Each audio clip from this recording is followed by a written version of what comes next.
What, in addition to what you just said about marketing yourself and what it means to your potential next boss, stakeholders at an organization, what else makes an executive level job search so remarkably different from, say, a manager level search? Well, I was put in a position very early in my headhunting career to get a really good vision of the juxtaposition of a regular job search and an executive job search. Because when I first started in the headhunting world, I started in a discipline of accounting and finance, which I knew nothing about. And um, they said, "Well, don't worry, we're going to have you working on positions that are a little lower in the org chart, so you can learn the discipline, and then we move you up to executive recruiting." Well, I found it to be surprisingly easy because I just asked them what skills and experience they're looking for, and they would go out, or I would go out and recruit them, and I submit my top 3 matches. One gets the job. And I found a lot of problem with that strategy when I got to work on executive roles. First of all, you're not dealing usually with one hiring manager. You've got stakeholders. And depending on the size of the company, a lot of times it's like, if you're trying to fill a CEO position, you've got board members, advisors, investors, you're filling a CFO position. Sure, you might have a CEO in there too. And even in larger companies too, a lot of these stakeholders represent different disciplines. And they would tell me which skills and experiences they were looking for. But a lot of the times, the person they hired didn't have that background.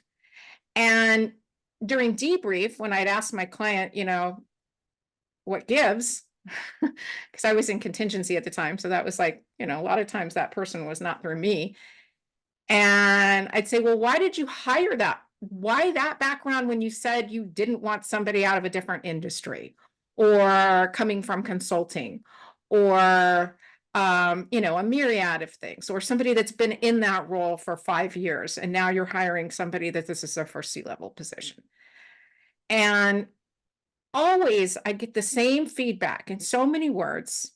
Well, this person's actually perfect for what it is we're trying to accomplish. And I would say, well, how did you figure that out? Because you didn't figure it out when I was talking to you.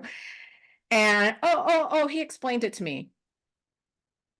So I decided that if I was going to be successful at recruiting, number one, I needed to stop asking my clients what background they're looking for and start asking them what they're looking to make happen. And number two, I had to recruit different people because I could no longer find any value in people that would market themselves with their proven track record and their 20 years of experience. Yeah, that's something you have in common with everybody you're competing with. I had to represent people and recruit people that could tell me their value proposition. And then when the '08 recession happened, I had a lot of my client level people coming to me and asking me, "Oh, you got to help me find a job." And first of all, I was shocked that they thought recruiters actually look for jobs for you.